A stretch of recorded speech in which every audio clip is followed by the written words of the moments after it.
বলতে বলতে কারেন্ট চলে গেল। মোবাইলের আলোয় ড্রয়ার থেকে মোমবাতি বের করলাম। আজ মোমের আলোয় চিঠি লিখব। রিপা, প্রিয় বলে সম্বোধন করার অধিকার আমার নেই। এই অধিকার চাইতে পারি না, ভয় হয়। কেন এমন অনুভূতি? কিসের সম্পর্ক আমাদের জানা নেই, তবে তোমায় আপন ভাবতে ইচ্ছে করে, ভীষণ আপন। জানতে চাও কেমন? তবে শোনো, দিশেহারা বিপদের দিনে জড়িয়ে ধরার মতো, যাকে জড়িয়ে ধরলে শত শত চিন্তা ভুলে থাকা যায়, যার স্পর্শ জাদুকরি মলমের কাজ করে। এতটুকু লিখে কাগজ টেনে ছিঁড়ে ফেললাম। রিপার উদ্দেশ্যে প্রেমপত্র লেখার ইচ্ছে নেই। তাহলে এসব লিখছি কেন? এগুলো তো আমার মনের কথা নয়। এ প্রশ্নের উত্তর জানা নেই। পৃষ্ঠা উল্টে পুনরায় লিখতে আরম্ভ করলাম। রিপা, সেদিন আমার কথা শেষ হয়নি। তাড়াহুড়ায় সম্পূর্ণ ঘটনা বলতে পারিনি। আজ বলবো। জানো রিপা, আমার বাবা মারা যায়নি, ওনাকে মেরে ফেলা হয়েছিল বিষের সাহায্য। খুব সতর্কভাবে বিষ দেওয়া হতো। বহুদিন ধরে একটু একটু করে বিষ দেওয়া হতো। এভাবে বাবাকে মৃত্যুর দিকে ঠেলে দিয়েছিল। কে মেরেছিল জানো? মনির চৌধুরী। হ্যাঁ, তুমি ঠিকই পড়ছো, মনির চৌধুরী। লোকটার নজর ছিল মায়ের দিকে। মেলায় ঘোরার দিন বৃষ্টির হাত থেকে বাঁচতে ওনার গুদাম ঘরে আশ্রয় নিয়েছিলাম। সেখানেই প্রথম দেখায় মায়ের রূপে মুগ্ধ হয়ে গেছিলেন। বলা বাহুল্য, মা সুন্দরী ছিলেন। মায়ের চোখ জোড়া অসম্ভব সুন্দর। সেই চোখের মায়ায় পড়েছিলেন লোকটা। সেই জন্যই তো বাবাকে হারালাম। মাকে অনেক সময় অনেক রকমের প্রস্তাব দিয়েছে। বাবাকে ছেড়ে ওনার কাছে চলে আসার জন্য অনুরোধ করেছে বহুবার। মা কখনো রাজি হয়নি। বাবাকেও জানিয়েছে। বাবা বিশ্বাস করতেন না। চাপা হেসে বলতেন, মনির অমন ফাজলামো করে, তুমি কিছু মনে করো না, আমি ওকে বলে দেব। লোকটা মায়ের প্রত্যাখ্যান মেনে নিতে পারতেন না। বাঁকা চোখে মায়ের দিকে তাকিয়ে থাকতেন। হিংসার বিষ অনেক দূর পর্যন্ত চলে গেছিল। উনি শেষ পর্যন্ত বাবাকে মেরে ফেলার পরিকল্পনা করেন। জানো কিভাবে? খাবার পানিতে আর্সেনিক মিশিয়ে। দীর্ঘমেয়াদী পরিকল্পনা। অপেক্ষার ফল মিষ্টি হয়। লোকটা শেষ পর্যন্ত নিজের কাজে সফল হলেন। বাবার মৃত্যুর প্রতিশোধ নিতে ওনাকে মেরে ফেলতে চেষ্টাও করেছি, সফল হতে পারেনি। আফসোস। রিপা, তুমি ভালো আছো তো? কেন যেন মনে হয় তুমি ভালো নেই। মনের মাঝে কোনো কিছু চেপে রাখলে ভালো থাকা যায় না। আমিও ভালো ছিলাম না। মনের মাঝে লুকিয়ে রাখা কথাগুলো প্রতিনিয়ত ছুরির ফলার মতো আঘাত করত। রক্তাক্ত হৃদয়ে গুমড়ে মরতাম। আজ সেই কষ্ট থেকে মুক্তি পেলাম। শান্তি লাগছে, অনেক শান্তি। যেদিন এই চিঠি হাতে পাবে সেই দিনই আমাদের শেষ দেখা। সবার কাছ থেকে হারিয়ে যেতে চাই, বাবার স্বপ্ন পূরণ করতে হবে। বসে থাকার সময় নেই। ভালো থাকবে সব সময়। ইতি, রঞ্জু। চিঠিটা ভাঁজ করে বুক পকেটে লুকিয়ে রাখলাম। ভাবি দেখলে সমস্যা হবে। না জানি কখন ঘর পরিষ্কার করতে চলে আসে। মেঘ কেটে গেছে। আকাশের বুকে তারা ফুটে উঠেছে। তারা দেখতে ইচ্ছে করছে। সব সময় নিজের ইচ্ছেকে গুরুত্ব দিতে নেই। মোমবাতি নিভিয়ে শুয়ে পড়লাম, চোখ বন্ধ করে ঘুমের অপেক্ষায়। ফজরের আজান কানে আসতেই ঘুম ভাঙল। চারিদিকে অন্ধকার। কিছুক্ষণের মধ্যে অন্ধকার কেটে যাবে। বাথরুম থেকে অজু করে নামাজ পড়ে নিলাম। আজ নতুন জীবনের সূচনা। ভোরের আলো ফোটার আগে বেরিয়ে পড়তে হবে। রিপার কাছে চিঠি পৌঁছে দিয়ে বাস ধরব। ফিরতে হবে শিকড়ের টানে। এত সকালে গাড়ি পাওয়া সহজ কথা নয়। চারদিকে আবছা অন্ধকার। পায়ে হেঁটে এগিয়ে যেতে লাগলাম। বেশ ভালো লাগছে। সকালবেলা হাঁটাহাঁটি করলে নাকি শরীর ভালো থাকে। রিপাদের বাড়ি পৌঁছেতে ঘণ্টাখানেক সময় লাগলো। এত তাড়াতাড়ি পৌঁছে যাব ভাবতেও পারিনি। বাড়ির ভেতরে গিয়ে কি বলবো? ভাবি পাঠিয়েছে, না থাকলে কেন পাঠিয়েছে? কোনো কাজে নানান কথা। এত সকালে এখানে কেন এলাম সেই কারণ জানতে চাইবে। ঝামেলা হয়ে গেল। রিপাকে কল দিয়ে বাড়ির বাইরে আসতে বললে ভালো হতো, কিন্তু মোবাইলে টাকা নেই, রিচার্জ করার সময় পাইনি। রিপাকে খুঁজে পেতে সমস্যা হলো না। বাড়ির সামনে দাঁড়িয়ে আছে। বোধহয় শিউলি ফুল কুড়োতে এসেছিল। ওদের বাড়ির সামনে মস্ত শিউলি গাছ। প্রতিদিন ভোরে গাছতলাটা সাদা ফুলে ভরে থাকে। রিপা আমায় দেখে দৌড়ে এলো। উৎফুল্ল গলায় বলল, রঞ্জু সাহেব, সকাল সকাল কোথায় যাচ্ছেন? তোমার কাছে এসেছি। বাবা, আমার কাছে? ভাবতেই অবাক লাগছে। হ্যাঁ, সত্যি বলছি, তোমার কাছে এসেছি। বিশেষ কিছু? পকেট থেকে চিঠিখানা বের করে ওর দিকে এগিয়ে দিয়ে তরল গলায় বললাম, না না, গুরুত্বপূর্ণ কিছু না। তোমাকে এই চিঠিটা দিতে এলাম। শর্ত হলো আমার সামনে এটা খুলতে পারবে না, পড়তেও পারবে না, এমনকি অন্য কারো সামনে পড়া চলবে না। চিঠিখানা শুধুমাত্র তুমি পড়বে। চিঠিতে এমন কি লেখা আছে শুনি? পড়লেই বুঝতে পারবে। তোমার হাতে ওগুলো শিউলি ফুল নাকি? হ্যাঁ, ফুলগুলো বেশ সুন্দর।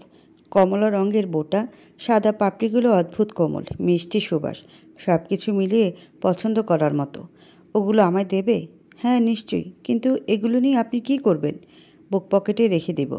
তোমার কথা মনে পড়লে ওদের দেখব। ওদের স্পর্শ করলে মনে হয় তোমায় স্পর্শ করছি। রিপা কী বলবে বুঝতে পারছে না। ঠোঁটে ঠোঁট চেপে মাটির দিকে তাকিয়ে আছে। পায়ের আঙ্গুল দিয়ে মাটিতে আঁচড় কাটার চেষ্টা করছে। কোনো সমস্যা? না, কোনো সমস্যা নেই। এগুলো আপনার কাছে রাখতে পারেন। রিপা এগিয়ে এসে বুক পকেটে ফুলগুলো রেখে দিল। হঠাৎ করে ওর হাত ধরতে ইচ্ছে হলো। নিজের ইচ্ছে গুরুত্ব দিয়ে ডান হাতটা চেপে ধরলাম। রিপার হাতের আঙ্গুল থরথর করে কাঁপছে। মেয়েটা আমায় বড্ড ভালোবাসে। হাত ছেড়ে দিলাম। লজ্জিত মুখে বললাম, দুঃখিত। রিপা এক মুহূর্ত দাঁড়ালো না, দৌড়ে বাড়ির ভেতর চলে গেল। এখন নিশ্চয়ই ঘরে গিয়ে দরজা লাগিয়ে দেবে। চিঠি খুলে পড়তে আরম্ভ করবে। চিঠি পড়তে পড়তে অনুভূতিগুলো নষ্ট হয়ে যাবে। রঞ্জুর মুচকি হাসল। উল্টো ঘুরে হাঁটা শুরু করলো। রিকশা পেলে মন্দ হতো না। রিপা ঘরে গিয়ে দরজা লাগিয়ে দিল। চিঠি খুলে পড়তে আরম্ভ করলো। কিন্তু এসব কি লিখেছেন উনি? না না, এমন চিঠি তো আমি চাইনি। ভালোবাসার মানুষকে হারিয়ে ফেলার শক্তি আমার নেই। রঞ্জু, এমন করলেন কেন? আমার অনুভূতিগুলো স্বপ্ন দেখিয়ে অন্ধকার কুঠুরিতে তালা বন্ধ করে দিলেন। কখনো ক্ষমা করতে পারবো না আপনাকে, কখনোই না। রিপা চিঠিখানা ছিঁড়ে কুটি কুটি করে জানালা দিয়ে ফেলে দিল। চোখ বন্ধ করে লম্বা শ্বাস নিয়ে আকাশের দিকে তাকালো। সূর্য উঠতে শুরু করেছে। চোখের পানি মুছে ফেলার উপযুক্ত সময়। ফাহাদের মোবাইল বাজছে। তনিমা কাছে পিঠে নেই, রান্নাঘরে রুটি বানাচ্ছে। ফাহাদ তখন ঘুমোচ্ছে। রিংটনের শব্দ আড়মোড়া ভেঙে বিরক্ত গলায় বলল, তনিমা দেখো না কে কল করেছে। কি হলো? মোবাইলটা বন্ধ করে রাখো। চোখ খুলে দেখল তনিমা ঘরে নেই। রুটি ভাজার মিষ্টি পোড়া গন্ধ নাকে লাগছে। ঘড়িতে সকাল 7টা। এত সকালে কার কি প্রয়োজন পড়ল? খোশ গল্প করার জন্য কেউ এত সকালে কল দেয় না। নম্বরটাও অপরিচিত। ফাহাদ কল ব্যাক করলো। দুবার রিং হওয়ার পর কল রিসিভ হলো। হ্যালো, কে বলছেন? আমি বাদশা, থানা থেকে। আপনার বাবার খুনের কারণ জানতে পেরেছি। দয়া করে থানায় চলে আসবেন। জি আচ্ছা। কখন আসব? যখন খুশি। সকাল 10টার দিকে চলে আসুন। ঠিক আছে। রঞ্জু সাহেব কোথায়? ওনার মোবাইল বন্ধ। ঘরেই আছে, হয়তো ফোনের চার্জ শেষ। আচ্ছা, সময় মতো চলে আসবেন। কল কেটে গেল। ফাহাদের একবার মনে হলো ওদের ডেকে কথাগুলো জানালে মন্দ হতো না। পরক্ষণে কী ভেবে তোয়ালে হাতে বাথরুমে চলে গেল। সকাল 10টা। ফাহাদ থানায় বসে বাচ্চার জন্য অপেক্ষা করছে। লোকটা এখনও আসেনি। একটা জরুরি কাজ পড়ে গেছে। তনিমাকে এখানে আসার ব্যাপারে জানানো হয়নি। সকালে রান্না সেরে এক গাদা কাপড় নিয়ে বাথরুমে ঢুকেছে। সারাদিন বসে ওসব কাপড় ধুয়ে রোদে শুকাবে। সামান্য মেঘের দেখা পেলেই কাপড় নিয়ে ঘরে চলে আসবে। রোদ উঠলে ছাদে মেলে দিয়ে আসবে। এসব করতে করতে ওর সময় কেটে যাবে। এ কি, ফাহাদ সাহেব একা এলেন যে? বাকিরা কোথায়? রঞ্জুর শরীর খারাপ, দরজা লাগিয়ে ঘুমিয়ে আছি। তনিমা কাপড় কাচতে ব্যস্ত। অদ্ভুত ব্যাপার, সত্যি বলতে ওদের জানানো হয়নি। চোখের সামনে পড়েনি কেউ। খুনের কারণগুলো কি আমার মুখ থেকে শুনবেন নাকি ওনাদের ডাকবো? আপনিই বলুন। ওদের দেখতে ইচ্ছে করছে না। সেদিন রাতে ওরা গ্রাম থেকে শহরে এসেছিল জায়গা জমির ব্যাপারে। ওদের বাড়িটা আপনার বাবার নামে। ভদ্রলোক বেশ চতুর ছিলেন। কায়দা করে সমস্ত সম্পত্তি নিজের নামে করে নিয়েছিলেন। এইসব নিয়ে ভাই বোনদের মধ্যে তর্কাতর্কি শুরু হয়। তর্কের এক পর্যায়ে আপনার ফুপু ওনাকে থাপ্পড় মারেন। এরপর শুরু হয় হাতাহাতি। হাতাহাতির এক পর্যায়ে ওনাকে বালিশ চাপা দিয়ে হত্যা করা হয়। দেখবেন নাকি? কি দেখব? হাসালেন। আপনি তো বলেছিলেন আপনার বাবার ঘরে ক্যামেরা লাগানো আছে। হ্যাঁ, বাবার কয়েকদিন ধরে সন্দেহ হচ্ছিল ওনার ড্রয়ার থেকে টাকা পয়সা চুরি হচ্ছে। রঞ্জুর উপর সন্দেহ ছিল, সেজন্য ক্যামেরা লাগাবেন বলেছিলেন। তবে কখন লাগিয়েছেন জানতাম না। ব্যাপারটা মনেও ছিল না। বাচ্চাবাবু মুচকি হাসলেন। ফাহাদের চোখ মুখে হাসি ছিটে ফোটা নেই। ফাহাদ সাহেব, কিছু চিন্তা করছেন নাকি? তেমন কিছু নয়। ফুপু নিজের মুখে সব কিছু স্বীকার করছে। হ্যাঁ, তবে বিশেষ করে বলেনি। ওনার সাথে কথা বলতে পারবো? হ্যাঁ নিশ্চয়ই, চলুন। 14 শিকের আবডালে মিজান কাকা দাঁড়িয়ে আছে। ফুপুকে অন্য জায়গায় রাখা হয়েছে। দুজনের কামরা আলাদা। কাকা? কে? ও ফাহাদ, কিছু বলবি? নিজের ভাইকে মারতে পারলে তোমাদের হাত কাঁপলো না? না রে বাবা, হাত কাঁপবে কেন? হাত কাঁপলে কি মারতে পারতাম নাকি? কেন মারলে বাবাকে? তোমাদের কি ক্ষতি করেছিল? শুনবি? হ্যাঁ শুনবো। আমাকে জানতে হবে। তোর বাপ ভাই বোনদের মধ্যে বড়। আব্বা মারা যাওয়ার পরে উনি সব কিছু দেখাশোনা করতেন। সব কিছুতে ওনার মাতব্বরি। একটা টাকা নিতে গেলে হিসাব দিতে হতো। খুব ইচ্ছে ছিল পড়াশোনা করব, কিন্তু তোর বাপ আমাকে পড়তে দেয়নি। পড়াশোনা করতে গেলে শুধু শুধু টাকা নষ্ট হবে। আমি যেন এইসব কেতাব পড়ার ভূত মাথা থেকে নামিয়ে ফেলি। আগামীকাল থেকে ওনার গুদামে কাজ করি, তাতে কিছু পয়সা হবে। মা ও বড় ভাইয়ের কথায় তাল মেলালো। মায়ের কি দোষ? তোর বাপ ওনাকে যা বুঝিয়েছে তাই বুঝছে। সেকেলে মেয়ে মানুষ, পড়াশোনার ব্যাপারে তেমন জ্ঞান ছিল না। নিজের স্বপ্নকে মাটি চাপা দিয়ে রাত দিন গুদাম ঘরে পড়ে থাকতাম। সারা রাত গুদাম ঘর পাহারা দিয়ে সকালে মালামাল আনতে ছুটতে হতো। এসব তো বহু আগের কথা। এত বছর পর এসব কারণে বাবাকে মেরে ফেললে? না, এসব কারণে মারেনি। এসব ছোটবেলার কথা। ছোটবেলা থেকেই মনির চৌধুরীর প্রতি ঘৃণা জমে আছে। মা মারা গেল, আমিও বিয়ে করলাম, সংসার আলাদা হলো। তোর বাপ আমায় একটা পয়সাও দেয়নি। আজীবন বিনা পয়সা চাকর খাটিয়েছি। মজার ব্যাপার জানিস, আমার বিয়ে 7 দিন পরে আমাদের ঘর থেকে নামিয়ে দিয়েছিল। তার বাড়িতে বউ নিয়ে থাকা যাবে না। বাপের পোতায় সে ঘর তুলেছে, সেখানে কেন আমরা ভাগ বসাবো? আমার সাথে সাথে মনিরাও ওই ঘর থেকে নেমে এসেছিল। 3 জন মিলে অনেক কষ্ট করে নিজেদের ঘর তুলেছি। সময়ের সাথে সাথে সব কিছু ভুলে গেছিলাম। বড় ভাই দোষ ত্রুটি ধরতে নেই। পায়ে ধরে মাফ চাইলাম। উনিও আমার বুকে জড়িয়ে নিলেন। ভেবেছিলাম সম্পর্ক জোড়া লেগে গেছে, কিন্তু না, আমাদের ধারণা ভুল ছিল। মনির চৌধুরী মিষ্টি কথা বলে একটা কাগজে আমার টিপ ছাপ নিলেন। উত্তরে জমিতে বাড়ি করবেন, আমার সই প্রয়োজন। সরল মনে টিপছাপ দিয়ে দিলাম। ব্যাস, লোকটা আমাদের সব সম্পত্তি নিজের নামে করে নিয়েছে। মনে পড়ে 2 মাস আগে তোরা গ্রামের বাড়িতে গিয়েছিলি? হ্যাঁ, মনে আছে। বাবা বলেছিল গ্রামের জমি জমা আমার নামে লিখে দেবে। হ্যাঁ, হাতে পায়ে ধরে অনেক বুঝিয়েছি, লাভ হয়নি। আমাদের বাড়ি ছাড়তে হবে, 2 মাস পর সব কিছু দখল করে নেবেন। সেদিন সকালে বাড়িতে উকিল গেছিল, আমাদেরকে ঘর ছাড়া নোটিশ দিয়ে দিয়েছে।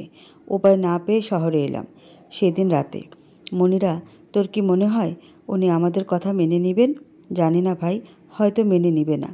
যে লোকটা আমার বিয়ের জন্য 50,000 টাকা দিতে রাজি হয়নি, সে কি করে এত জমির লোভ ছাড়বে? ঠিকই বলেছিস। সেদিন জয়নালকে 50,000 টাকা দিতে পারলে তোর বিয়েটা ভাঙতো না।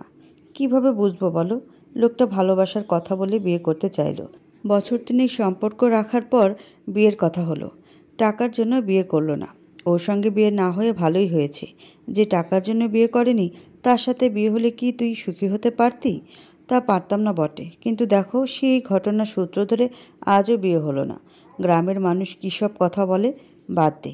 যে কাজে এসেছি তাই করি। ভাইয়ের সামনে নরম থাকতে হবে। ঠিক আছে, আর কিছু বলছি না, তুমি দরজা কড়া নাড়ো।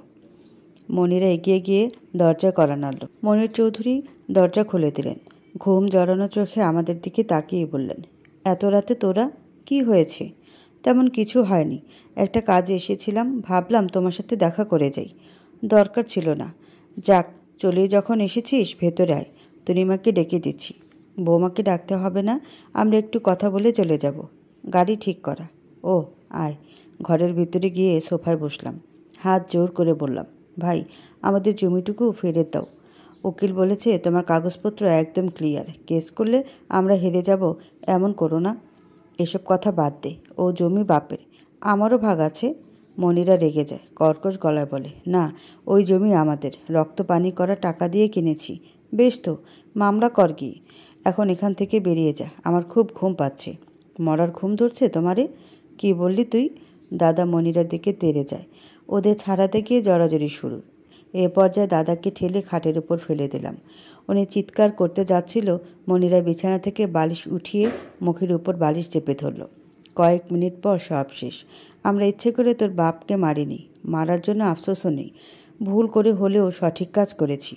মিজান সাহেব দীর্ঘশ্বাস ফেললেন, তরল গলায় বললেন, বাবা ফাহাদ, আমার ছেলে মেয়েগুলো অনেক ছোট, ওদের বাড়ি ছাড়া করিস না। ওদের যাওয়ার কোনো জায়গা নেই রে। প্রত্যুত্তরে ফাহাদ কিছু বলল না, চোখ মুছে থানা থেকে বেরিয়ে গেল। বাচ্চা বাবুও ফাহাদের পেছন পেছন যাচ্ছে। নিজেকে শান্ত করুন, এভাবে ভেঙে পড়লে হবে না। আমার বাবা এমন কেন ছিলেন? ওনার জীবনে কত পাপ লুকিয়ে আছে। বাদ দেন, আপনাকে একটা সত্যি কথা বলবো? হ্যাঁ বলুন। আপনার বাবার ঘরে কোনো ক্যামেরা পায়নি, বোধহয় ক্যামেরা লাগানোর সময় পাননি। খুনের ব্যাপারটা ওনারা নিজে থেকে স্বীকার করেছে। তাহলে ক্যামেরার কথা বললেন কেন? আপনার রিয়েকশন দেখতে। কিছু মনে করবেন না, আমাদের এমন অনেক কিছুই বলতে হয়। যেহেতু আপনি ক্যামেরার ব্যাপারে বলেছিলেন, সেজন্য আপনাকেও পরীক্ষা করে নিলাম। আচ্ছা, তা বেশ, কেসটা কিভাবে সমাধান করলেন?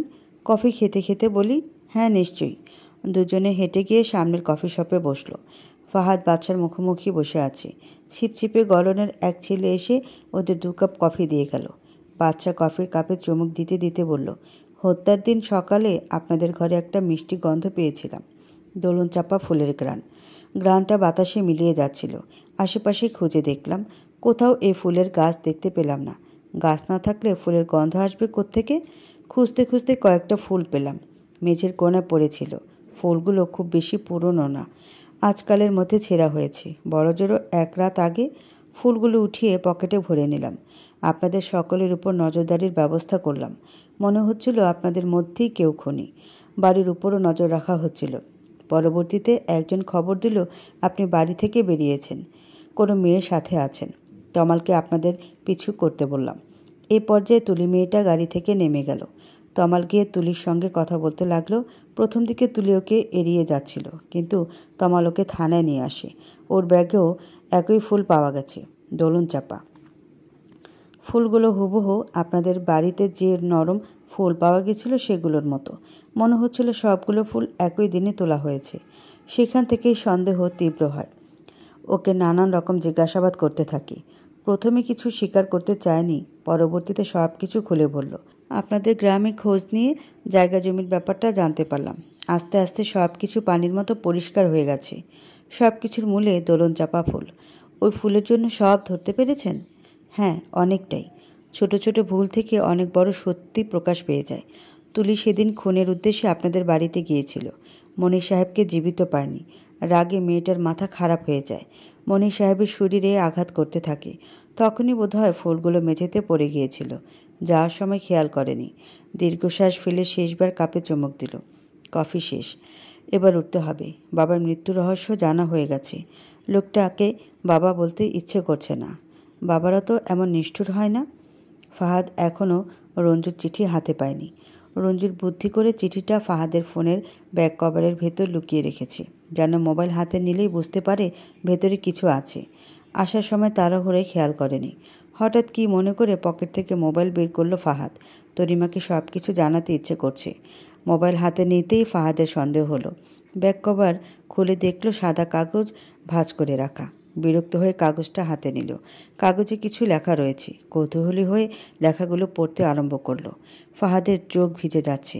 সে কিছুতে মানতে পারছে না রঞ্জু চলে গেছে। আচ্ছা, হারিয়ে যাওয়া কি কোনো কিছু সমাধান হতে পারে? ফাহাদ তো রঞ্জুকে নিজের ভাইয়ের মতো ভালোবাসে। একসাথে থাকলে কি খুব বেশি অসুবিধা হতো?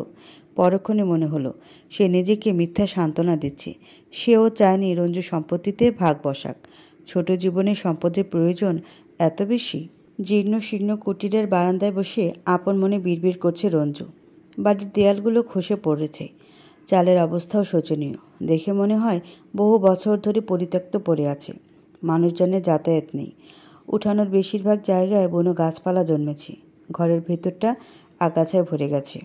বাড়ির অবস্থা এমন করুণ হলেও বাড়ির সামনের কবরটা বেশ যত্নে আছে। কবরের চারপাশে আধো পুরনো বাঁশের বেড়া, ছোট্ট বড় ফুল গাছ লাগানো। কবরের পশ্চিম পাশে দোলন চাপা ফুলের গাছ। সবে ফুল ফুটতে আরম্ভ করেছে।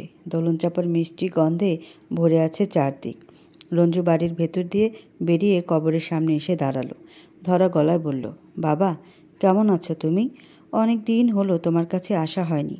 মায়ের কবরটা তোমার পাশে দেওয়ার ইচ্ছে ছিল। দুজনকে একসাথে দেখতে পাবো। কিন্তু ওই মনির চৌধুরী রাজি হলেন না। কি আর করার, সবার সব ইচ্ছে পূরণ হবার নয়। ওপাশ থেকে উত্তর আসে না। রঞ্জু 2 হাতে বাঁশের বেড়া চেপে ধরে। কপল বেয়ে পানি গড়িয়ে পড়ছে। নির্জন জায়গাগুলো কাদার উপযুক্ত স্থান। অশ্রু লুকানোর ব্যর্থ চেষ্টা করতে হয় না। এই মুহূর্তে রঞ্জুকে গল্প উপন্যাসের চরিত্র মনে হচ্ছে। আজকালকার দিনে এমন ছেলে পাওয়া বড়ই দুষ্কর।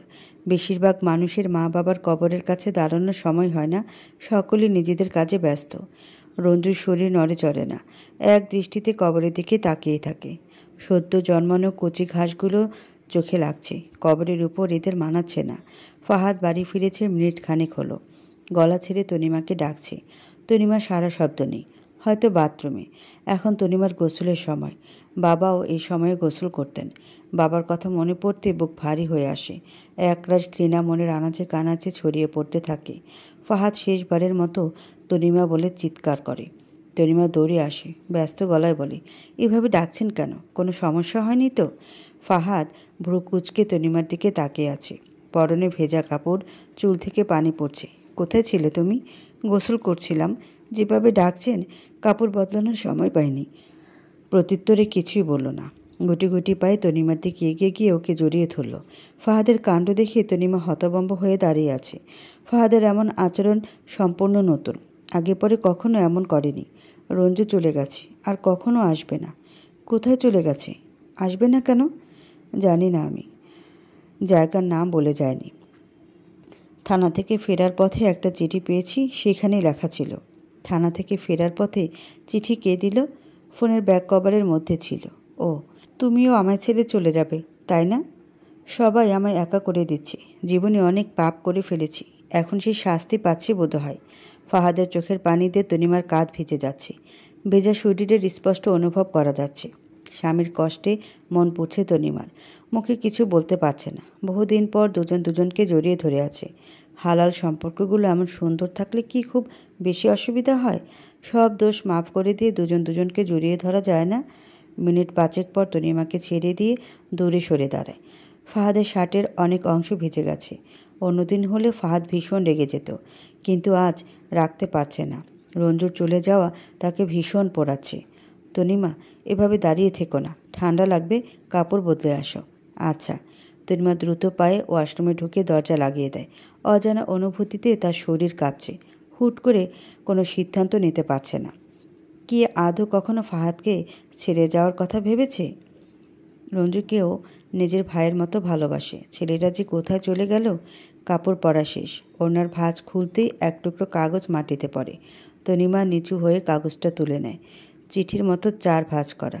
প্রিয় বোন, আশা করি স্বামীর সঙ্গে ভালোই থাকবে। আমার চলে যাওয়া নিয়ে একটুও কষ্ট পাবে না। মুখে যাই বলো না কেন, আমি জানি তুমি আমায় কতটা ভালোবাসো। মা মারা যাওয়ার পর থেকে হাত পুড়িয়ে রান্না করতে হতো। 3 জনের রান্নায় ভাইয়াও অনেক সাহায্য করেছে। মনির চৌধুরী কাজের বুয়া রাখতে সাহস পেতেন না। সমস্যা মেটানোর জন্য ভাইয়ার বিয়ে দেওয়া হলো। তুমি এলে। তুমি আসার পর একদিনও রান্না করতে হয়নি, ঘর গোছাতে হয়নি। বাড়ির সব কাজের দায়িত্ব নিজের কাঁধে তুলে নিলে। মাহারা ছেলেটার অনেক যত্ন করেছো। কৃতজ্ঞতা প্রকাশ করার ভাষা আমার জানা নেই।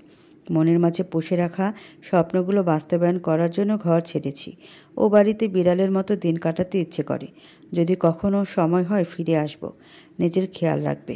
তোমার জন্য চিড়ের মোয়া কিনেছিলাম, আমার ঘরের টেবিলের নিচে রাখা আছে। না জানি কবে এই চিঠি পাও, ততদিনে ওগুলো ভালো থাকলে হয়। ইতি, রঞ্জু।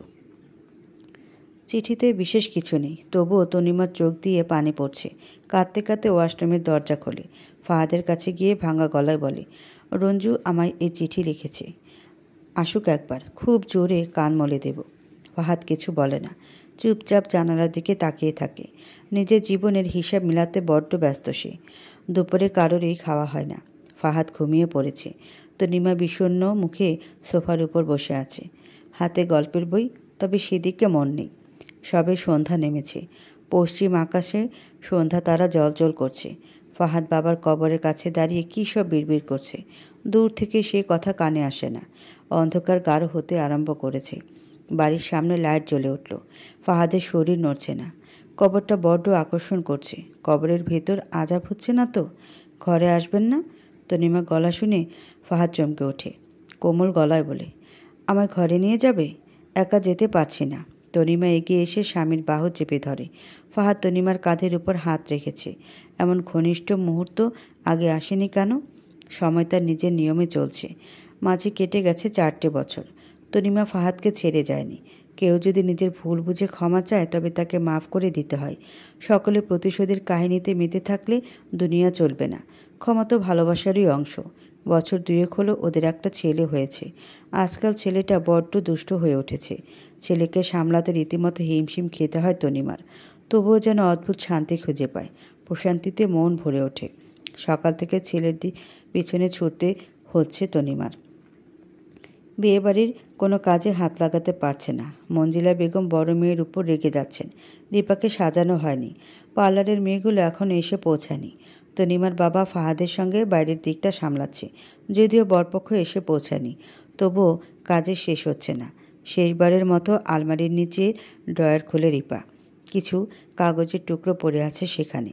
সযত্নে সেগুলো হাতে তুলে নেয়। চোখের পানি যেন বাদ মানছে না। এই চিঠি আমায় না লিখলেও পারতে তুমি। তাহলে এতদিন ধরে কাগজের টুকরোগুলোকে যত্ন করে রাখতে হতো না। মনে পড়ে চিঠিতে কি লিখেছিল। আমার উদ্দেশ্যে প্রেমপত্র লেখনি, তার থেকেও বেশি কিছু লিখেছি। কতটা আপন ভাবলে এসব লেখা যায়। প্রথমে বুঝতে পারিনি। বোকার মতো অভিমান করে চিঠিটাকে টুকরো টুকরো করে ফেলেছিলাম। সময়ের সাথে বুঝতে পেরেছি তুমি কি লিখেছ। একান্ত আপন মানুষ ছাড়া কাউকে এসব কথা বলা যায় না। সব থেকে প্রিয় মানুষকে মনের কথা বলে নিজেকে হালকা করা যায়। রিপা, দরজা লাগিয়ে কি করছিস? পার্লারের মেয়েগুলো চলে এসেছে। তোদের কারো কোনো হেলদোল নেই দেখছি। খুলছি, দাঁড়াও। চিঠির টুকরোগুলো এক জায়গায় করে আগুন ধরিয়ে দেয়।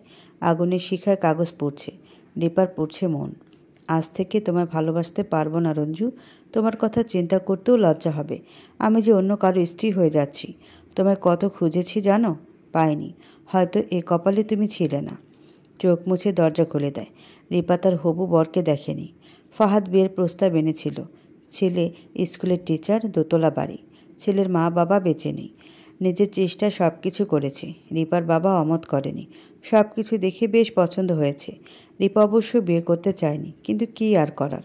একটা বয়সের পর মেয়েদের জন্য বাপের বাড়িতে থাকা অসহ্যকর হয়ে ওঠে। ঘরের লোক কিছু না বললেও বাইরের মানুষের নানান কথা কানে আসে। কতদিন আর অপেক্ষা করা যায়। রিপা ফুলে সাজানো বিছানার এক কোণায় মুখ গোমরা করে বসে আছে। সদ্য বিবাহিত স্বামী রিপার দিকে এক দৃষ্টিতে তাকিয়ে আছে। ছেলেটার এভাবে তাকানো একদমই পছন্দ হচ্ছে না। ভাব দেখে মনে হচ্ছে রিপাকে রাখতে দেখে সে খুব মজা পাচ্ছে। কবুল বলার আগ মুহূর্তে রঞ্জুকে দেখে ঘাবড়ে গিয়েছিল রিপা। এক মুহূর্তের জন্য মনে হচ্ছিল সে স্বপ্ন দেখছে। পরক্ষণে উপলব্ধি করল এটা স্বপ্ন নয়, সত্যি। রিপার দিকে তাকিয়ে তনিমা মুখ টিপে হাসছিল। নিশ্চয়ই এসব ওদের প্ল্যান। রাগে তনিমার চোখে পানি চলে আসছে। এরা এমন না করলেও পারত। সারা রাত বউয়ের গোমরা মুখ দেখে কাটাতে হবে বুঝি? কোনো কথা বলবেন না আপনি? একদমই না। আমি আপনাকে বিয়ে করতে চাইনি। তাই নাকি? বেশ তো। কাকে বিয়ে করতে চেয়েছিলে? জানি না। আরে পাগল, কাঁদছো কেন? দেখি, সব মেকআপ নষ্ট হয়ে যাবে না? রঞ্জু রিপার কাছে এগিয়ে বসে। পরম যত্নে চোখের পানি মুছিয়ে দিয়ে বলে, তুমি খুশি হওনি? হয়েছি, কিন্তু আগে জানলে চিঠিটা নষ্ট করতে হতো না। 4 বছর ধরে অনেক চিঠি লিখেছি। আগে সেগুলো পড়ে শেষ করো। সত্যি? হ্যাঁ, একদম সত্যি। দেখবে। রঞ্জু উঠে দাঁড়িয়ে রিপাকে কোলে তুলে নেয়। ধীর পায়ে হেঁটে যায় ঘরের কোণে রাখা আলমারির দিকে। আলমারি খোলার পরে রিপা হতভম্ব হয়ে যায়। হাজার খানেক চিঠি পড়ে আছে, সেই সঙ্গে অসংখ্য উপহার। এগুলো সব তোমার জন্য। এত কিছু? এত কিছু কেনার দরকার ছিল না। 4 বছর ধরে কিনেছি, সেজন্যই। রিপা রঞ্জুর দিকে তাকায়। রঞ্জুর চোখে মুখে খুশির আভা ছড়িয়ে আছে। এগিয়ে গিয়ে স্বামীকে জড়িয়ে ধরে আদুরে গলায় বলে, এত কষ্ট না দিলেও পারতে। তবে যে আজকে সুখ পেতে না প্রিয়তমা।